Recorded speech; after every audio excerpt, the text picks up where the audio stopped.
జాలిపడి, సరే అయితే నేను మీ అమ్మ దగ్గరికి తీసుకువెళ్తాను అని పప్పుకి చెప్తాడు గజరాజు.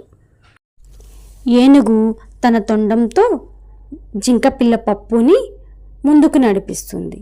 తొందరగా నడువు పప్పు, మనం ఎక్కువసేపు అడవిలో ఉండడం మంచిది కాదు.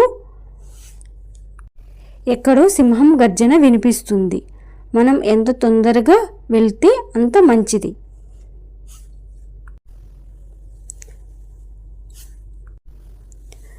జింకల గుంపు వద్దకు తీసుకువెళ్తాడు. అక్కడ జింకపిల్ల తన తల్లిని కనుగొంటాడు. తమ తల్లి జింకపిల్ల కోసం ఎదురుచూపులు చూస్తుంది.